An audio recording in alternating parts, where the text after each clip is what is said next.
What happens to a girl when the people meant to protect her abandon her on the side of the road? Tonight, you will hear the unforgettable story of Aisha, the girl they called worthless, but who rose to become a woman no one could silence. Welcome to Folktales Hub. While you are here, please subscribe and share with friends and family. The sun was setting over the wide roads of Kono, its golden rays stretching across the dry earth. The air was heavy with the smell of dust and sweat, and carts rattled by, pulled by tired donkeys, carrying men shouting to one another. Among them sat a young girl, her body thin, her face streaked with tears that nobody cared to wipe away. Her name was Aisha. Since the death of her parents, she had lived under the roof of her uncles. But their roof was not a home. It was a prison of insults and blows. Every day, she was reminded that she was a burden, a mouth too many to feed, a shadow that did not belong.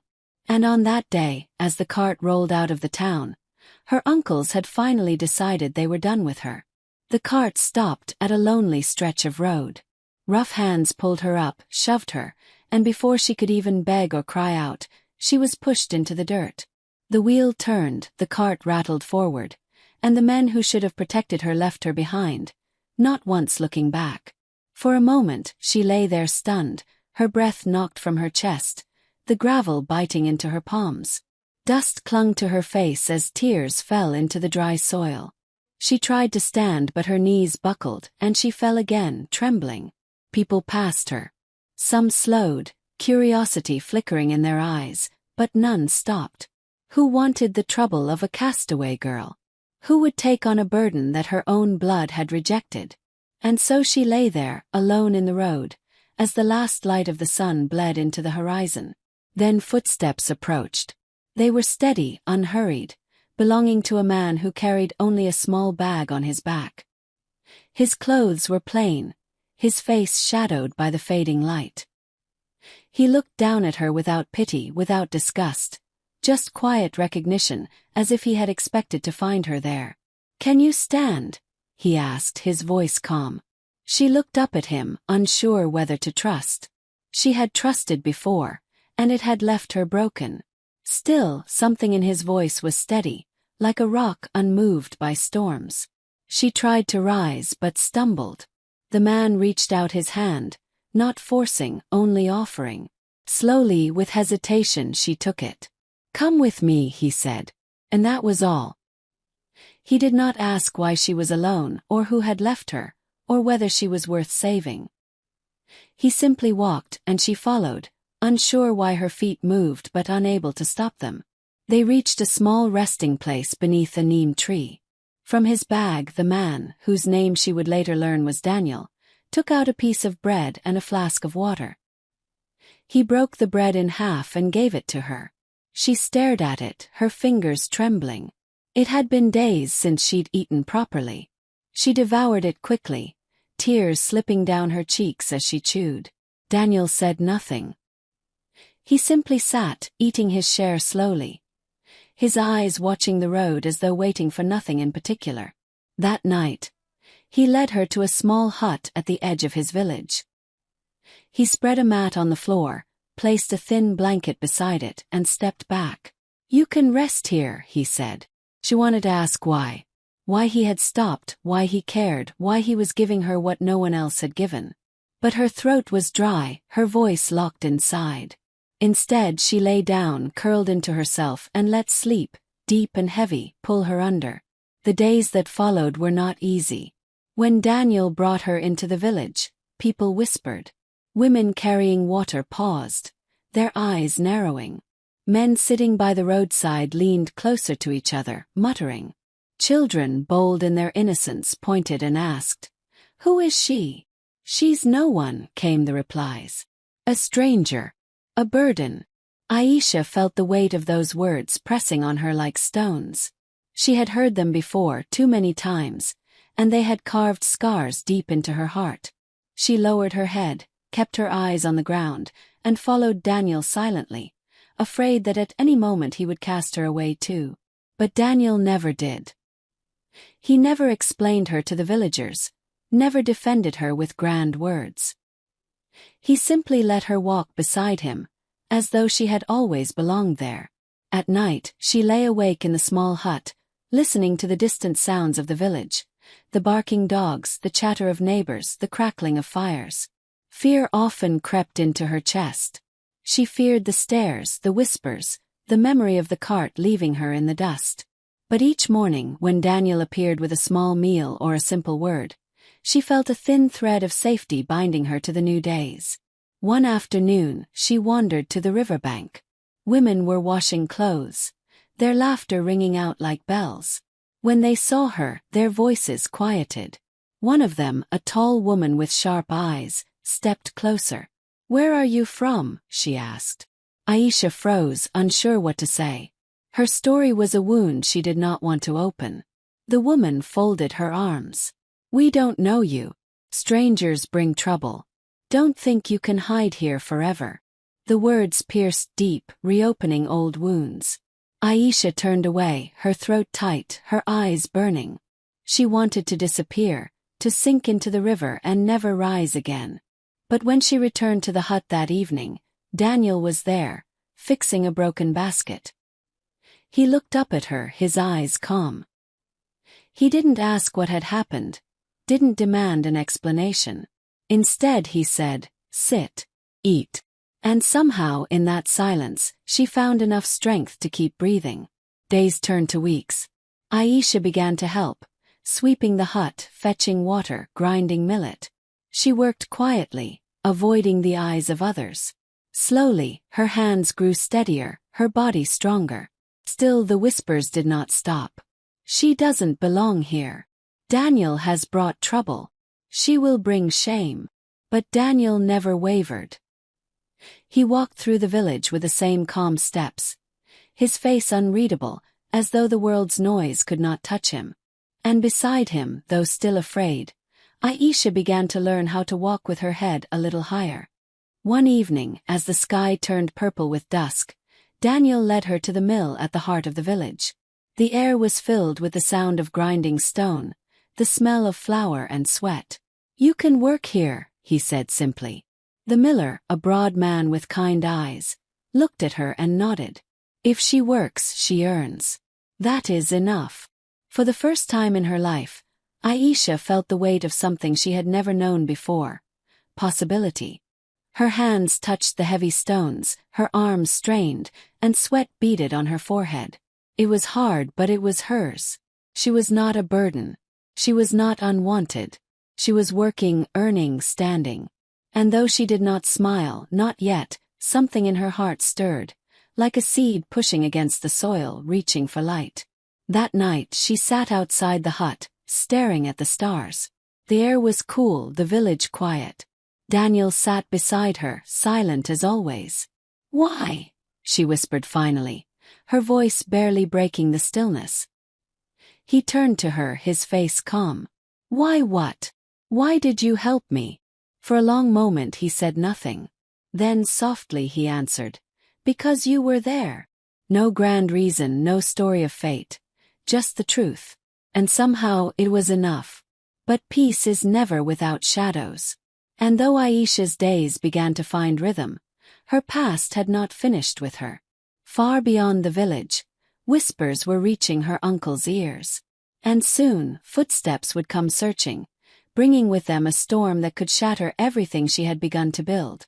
The days in Daniel's village passed with a strange rhythm. At first, every morning felt heavy for Aisha, like walking into a market where every eye weighed her down. But slowly she found her place. She worked at the mill, her arms growing stronger with each turn of the grinding stone. She learned to carry water in clay pots without spilling, to knead dough until it rose, and to weave mats that sold at the weekly market. Each task stitched her a little deeper into the life of the village. But though her hands grew steady, her heart was still tender. Nights often brought her back to the roadside, the dust on her face, the sound of her uncle's laughter fading as they left her behind. She would wake from dreams trembling, sweat on her brow, whispering to herself, "Don't cry, Aisha. Not anymore." And yet there were moments of light. One afternoon, she was sweeping the ground outside Daniel's hut when a child approached, a boy of 7 with wide, curious eyes. He held out a mango, green but sweet-smelling. "For you," he said shyly. Aisha blinked, unsure how to respond. She took it slowly, her lips trembling. It had been so long since anyone, especially a stranger, had given her something without demand. The boy grinned and ran off. Aisha stood frozen for a long moment, staring at the fruit in her hand, before pressing it to her chest. That night, she shared it with Daniel, and for the first time in months, a small smile broke across her face. But not everyone welcomed her. The tall woman with sharp eyes, her name was Hadiza, never missed a chance to remind Aisha that she was an outsider.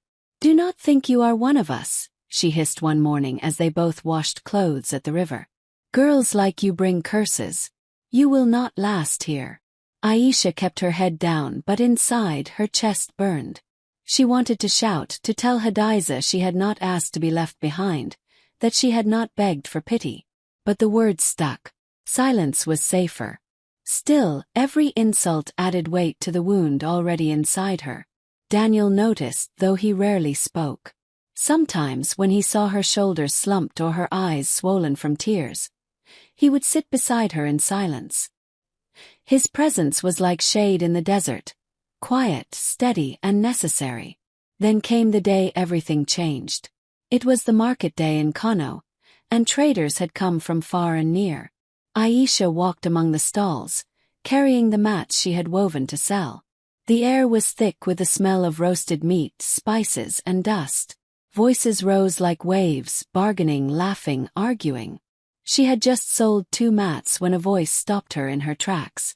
"Aisha!" Her heart froze. She turned, and there, standing across the market, were 2 men, her uncles. Their eyes widened as they recognized her. Anger, disbelief, and something darker flickered in their faces. "So you are here," one spat, stepping forward. "After all we did for you, you repay us with shame. Living among strangers." The market fell silent. People turned, eyes darting between Aisha and the men. The mats slipped from her hands as her whole body trembled. Her uncles' voices rose, sharp and cutting. "You belong to us. Do you think you can run? Do you think you can escape?" Aisha shook her head weakly. Her lips moved, but no words came. Her chest felt tight, her knees weak. She wanted to disappear. Then Daniel appeared. He stepped calmly between Aisha and the men, his posture straight, his eyes unflinching. "She does not belong to you," he said simply. The words struck like a drumbeat. The older uncle sneered. "Who are you to say? She is our blood." Daniel's voice remained calm. "Blood is not always home." The crowd murmured, shocked by his boldness. Aisha clung to the edge of his robe, her body shaking. For the first time someone had spoken for her, not to dismiss, not to insult, but to shield. Her uncles shouted threats, their words laced with fury. But Daniel did not raise his voice, did not step back. His silence was heavier than their noise, and in that silence, the villagers began to shift. Murmurs of support rose. Men stepped forward. Women shook their heads at the cruelty of the uncles. At last, the uncles spat on the ground. "This is not finished," one hissed. "We will come for her." And they stormed out of the market. That night, Aisha sat outside the hut, her body trembling with fear. "They will return," she whispered. "They will take me away. And this time, maybe they will kill me." Daniel sat beside her, his face unreadable. "They will not take you," he said softly. But her fear was heavy. "Why do you protect me?" she asked again. Daniel looked up at the stars before answering. "Because you are worth protecting." The words broke something open in her. For years, she had been told she was worthless, a curse, a burden. And here was someone, quiet and steadfast, saying the opposite. Tears spilled down her cheeks, and this time she did not hide them. The next weeks were filled with tension. Aisha worked, but every shadow made her flinch, every loud voice made her heart race. She feared her uncle's return. And yet, something else grew within her too, a stubborn spark, a refusal to go back to the dust. One evening, as she ground millet at the mill, she looked at her hands, rough and scarred but strong. These were not the hands of a discarded girl. These were the hands of someone who survived. She stood taller, even when Hadiza hissed at her. She spoke more, even if her voice trembled. She began to laugh, quietly at first, then louder when the children came to play near the hut. But storms do not fade easily. One dark night, when the moon was hidden and the village slept, heavy knocks came at the hut's door. "Aisha!" a voice thundered. "Come out!" Her uncles. Her heart pounded. She froze, unable to move. Daniel stood, his face calm but firm. He opened the door to find the two men standing there, their eyes blazing. Behind them, a few villagers had gathered, woken by the noise.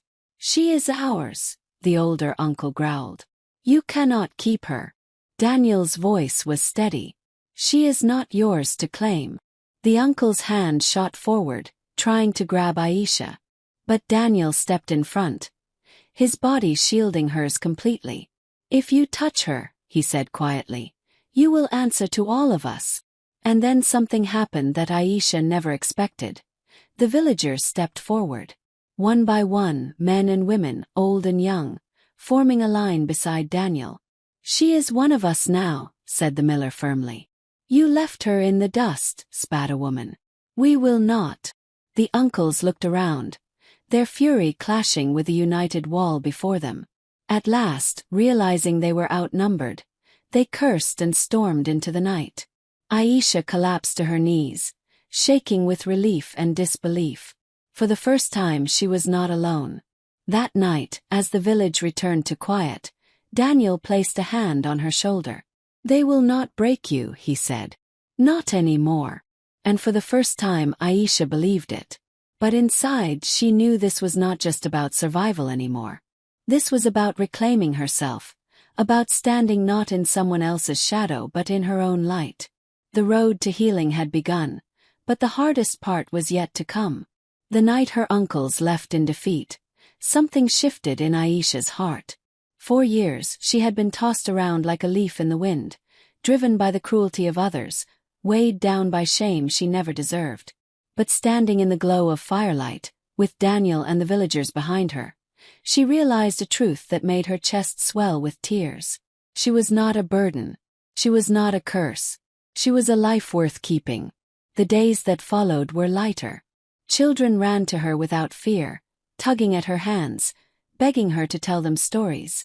She laughed as she never had before, her voice carrying into the air like a song long forgotten. She cooked with the women of the village, listening to their chatter, adding her own words bit by bit. Slowly, her place among them was no longer questioned. Even Hadiza, sharp-eyed and bitter, found her voice softening one afternoon when she caught Aisha singing with the children. Perhaps it was envy, perhaps admiration, but she said nothing cruel that day. But healing is never a straight path. Sometimes late at night, Aisha still woke with the echo of her uncle's voices ringing in her ears.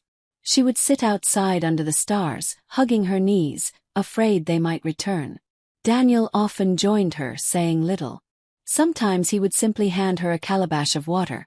Sometimes he would share a story of his own, a story of loss, of wandering, of silence. Through those quiet exchanges, Aisha came to see that pain had many faces, and survival was not weakness. It was proof of strength. One night, when the air was heavy with the smell of rain, she asked him, "Do you think I will ever be free of them? Free of what they did?" Daniel was silent for a long time. Then he said, "Scars do not vanish, but they remind us we survived. Freedom is not forgetting, it is living without fear." The words sank deep into her like water into dry soil. The true turning point came weeks later, during the festival of harvest. The entire village gathered in the square. Drums echoed, fires blazed, food was shared, and laughter rose like music to the sky. Women danced in circles, men clapped their hands, children chased each other between the stalls. Aisha stood at the edge, watching with hesitation. Part of her longed to join, but another part whispered that she did not belong. Then one of the children grabbed her hand. "Come, Aisha. Dance." She shook her head, but before she could protest, others joined, tugging, pulling, laughing. The circle opened, and suddenly she was in the middle, her heart racing. For a moment, fear held her stiff. Everyone's eyes were on her. She thought of her uncle's insults, of Hadiza's sharp words, of every time she had been told she was worthless. And then she heard the drums. The beat was steady, strong, alive. She let her body sway, just a little. The children clapped, urging her on. Slowly, her feet moved, her arms lifted, and before she knew it, she was dancing. Not for them, not for approval, but for herself. The crowd cheered, laughter and joy surrounding her. Daniel watched from the edge, and for the first time since he had met her, a smile broke across his quiet face. Aisha's heart swelled. In that moment, she was no longer the girl abandoned on the roadside. She was a woman alive, strong, free. But fate tested her once more. A week after the festival, word spread. Her uncles were back in the area. They were gathering men, trying to stir trouble, determined to reclaim what they saw as theirs. Fear spread through Aisha's chest like fire. But this time, something else burned within her too. Anger. "I will not run," she said one evening, her voice trembling but firm. "If they come, I will face them." Daniel looked at her carefully. "Are you sure?" "Yes," she whispered. "I am tired of hiding." And so, when the uncles finally returned, storming into the village with raised voices and threats, Aisha did not cower. She stepped forward, her head high, her eyes steady. "You threw me away," she said, her voice carrying across the square. "You left me to die like an animal. And now you claim me. You have no right." The crowd gasped. Her uncles froze, shocked that the timid girl they once commanded now stood tall before them. "You will not decide my worth," Aisha continued, her voice shaking but growing stronger. "I am not your curse. I am not your burden. Imi. And I choose my life." The villagers cheered, their voices rising around her. Daniel stood at her side, but this time she did not hide behind him. She stood in the open, her scars visible, her voice unbroken. Her uncles sputtered with rage, but the weight of the village's unity, the firmness of Daniel's stance, and the fire in Aisha's eyes left them powerless. With curses on their tongues, they turned and walked away, for the last time. When the dust of their departure settled, Aisha's knees weakened, and tears streamed down her face. But these were not tears of fear, they were tears of release. She had faced them. She had spoken. And she was free. Life after that was not perfect, but it was hers. Seasons passed, and Aisha grew into her strength. She became a voice for the weak, a hand for the lost, a sister to the orphans who wandered into the village. People who once saw her as a stranger now looked to her with respect. And through it all, Daniel remained by her side. Quiet, steady, a presence that never demanded but always supported. One evening, as the sun dipped low and painted the sky in gold, Aisha sat outside the hut and whispered, "I thought I was broken. But now, I see I was only waiting to grow." Daniel looked at her with calm eyes and said, "The seed buried in the soil does not know it will bloom. But it does." She smiled through her tears. And so, the girl abandoned in the dust became the woman who stood in the light. Her story, once marked by shame, was now marked by courage. Her scars were not erased, but they became her crown. And the world that once tried to silence her now listened when she spoke. Aisha's journey was not just survival, it was transformation. And for anyone who had ever felt discarded, unwanted, unloved, her story whispered a truth. You are not what they call you. You are not the weight of their rejection. You are the strength of your survival, the fire of your voice, the light of your own dawn.